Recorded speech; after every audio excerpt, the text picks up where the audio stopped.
This is the Talkin Bout the Hoosiers podcast, presented by HoosierIllustrated.com. Hello, ladies and gentlemen, and welcome to the Talkin Bout the Hoosiers podcast, presented by HoosierIllustrated.com. I'm joined by Kyler Staley. I'm Drew Rosenberg. And kind of out of nowhere, we have some breaking news for Indiana basketball as Mike Woodson has decided to fill that final scholarship spot with 7-foot center Dallas James from South Carolina State. Heading into his fifth year. Kyler, how are you? Initial thoughts? I guess we weren't expecting to hop on the pod today. Yeah, minutes since we've done the podcast, but it's always good news. And most of the time when we do a breaking news pod, it's normally good news in a lot of ways. But yeah, probably the most random news, throughout the whole offseason with Indiana basketball or with anything with Indiana athletics, really. Mike Woodson, like you said, decides. Didn't think he was going to do it, but decides to fill that 13th final scholarship this year, adding to his front court depth just a little bit more with Dallas James, 4-year player at South Carolina State. There was no, hints or any rumblings or anything that I felt on my end, at least, that Indiana was going to fill that scholarship, and especially with the guy in the front court, because you kind of thought the front court was kind of set in a lot of ways. But the way I guess my initial reactions are, I guess it's, we looked at Langdon Hatton as kind of break glass in case of emergency. I mean, this is like a lot more intense than that. This is break glass in case of the biggest emergency you could possibly think of, with Dallas Freeman. The initial reactions when I look at him, when I watch film on him, because granted, I don't think a whole lot of people really know what kind of player he is. He's a true big. Pretty similar to how what Peyton Sparks was last year, true big. He's not going to lead the paint or anything. I think it was like 56% of his scoring is going to come from the paint. Not a guy, from what I've seen. I've watched a few games really quickly, just a lot of possessions. What he does, he's not really a guy that runs the floor super, super well.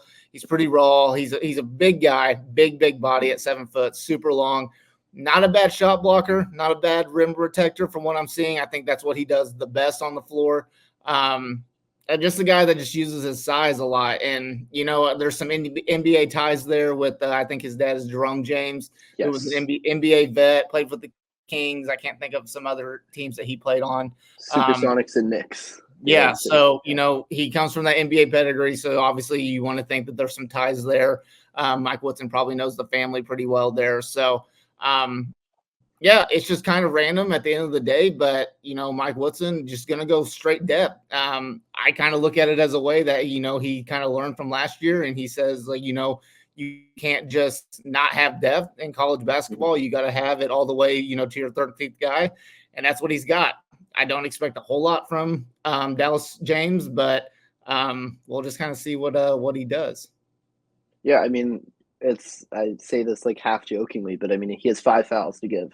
So he's a guy at 7 feet. So if you're playing a dominant big and Ballo's in foul trouble, Hatton's having trouble, he's a guy maybe you can throw in there for a couple minutes, change of pace, maybe he'll block a shot. And he can just play physical because he'll have those, I guess, fouls to give.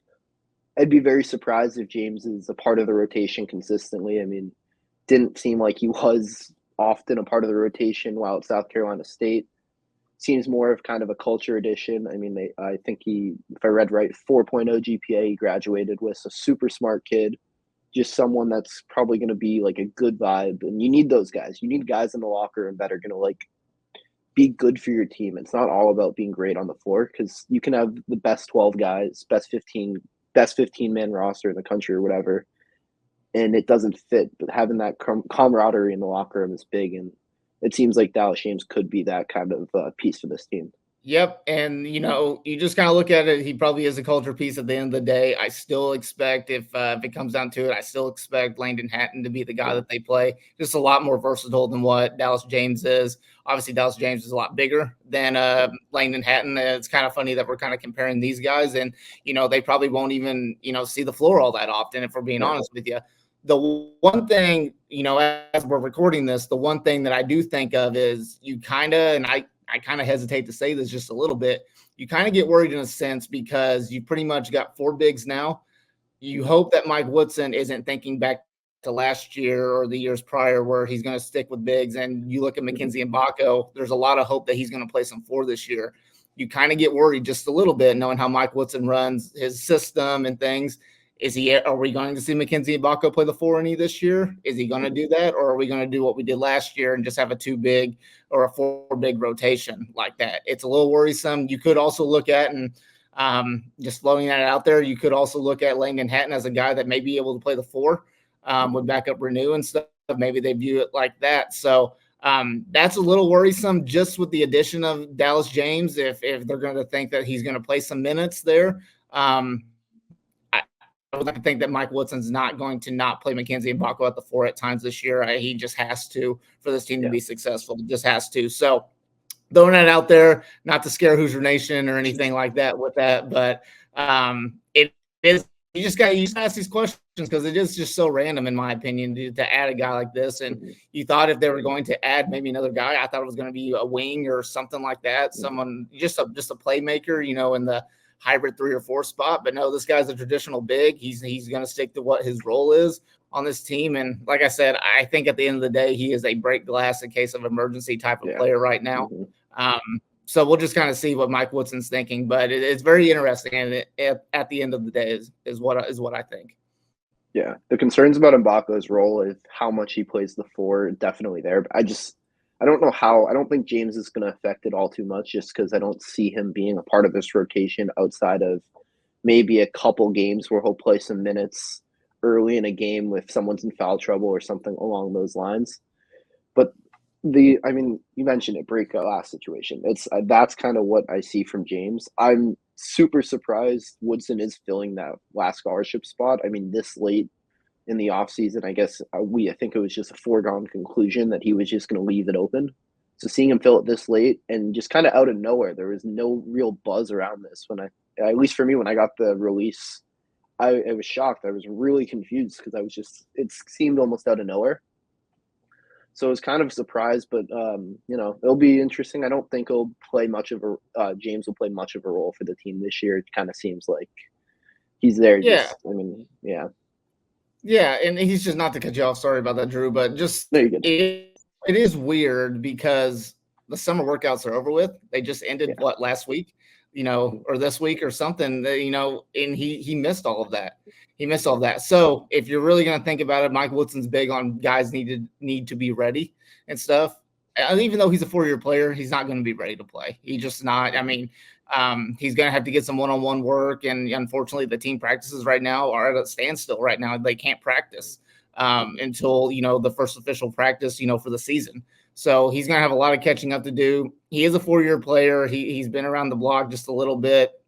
Not a guy that's produced a whole lot. If you look back at all of his stats and everything, he's just not a guy that just produces a whole lot on the floor. Doesn't play a whole lot of minutes, but it's very interesting at the end of the day to see why Mike Woodson did that. Very surprising at the end of the day, but I think at the end of the day, it's not really a huge deal. It really is. Yeah. It's just a depth thing. So, but we'll see. You never know. And honestly, there's been a lot of surprises in college basketball over the years. A lot of surprises with Indiana basketball over the years. We'll see if he maybe even develops a role, but at this point in time, I don't see it happening.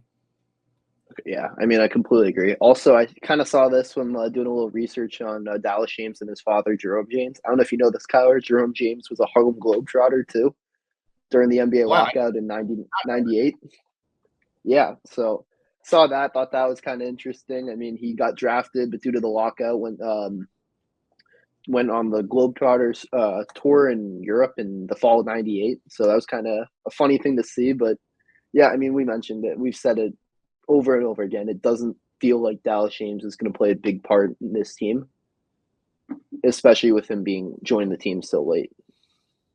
Yeah, it's just kind of I wouldn't say it's a head scratcher right now, but it's just kind of there. It's definitely random at the end of the day. And obviously with Jerome James and him being an NBA vet, Mike Woodson being an NBA guy, there's got to be some ties there at the end of the day. So we'll just see. We'll see. But I think Indiana's roster's it's set officially. It's officially set. We thought it was set at the beginning of the summer, but surprises happen, and you just never know with injuries and players not developing. You just never know at the end of the day. So it's the thing about this is depth. So But yeah, we've got all the stuff at HoosierIllustrated.com and everything. Yeah. So we've already got the breaking news story. We got some video highlights. I'll probably write up a scouting reports article on him just as a breakdown of what kind of player he is and stuff. But you can check it all out at HoosierIllustrated.com for sure. Yeah, pretty much stole the outro. I mean, we have Indiana football just less than or about a month away right now. I mean, Big Ten Media Days just wrapped up.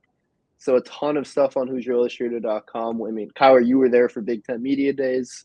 So you have a ton of stuff up there for football. The preview series, tight end preview should be out pretty soon. I mean, yeah, HoosierIllustrated.com, all you need for Indiana athletics. So make sure you are following Indiana_FRN on Twitter, Facebook, and check out the HoosierIllustrated.com website, and make sure to subscribe on YouTube.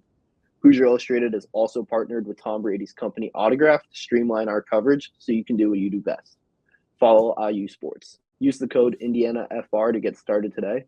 As always, thank you for tuning in to the Talkin Bout the Hoosiers podcast. We'll be back.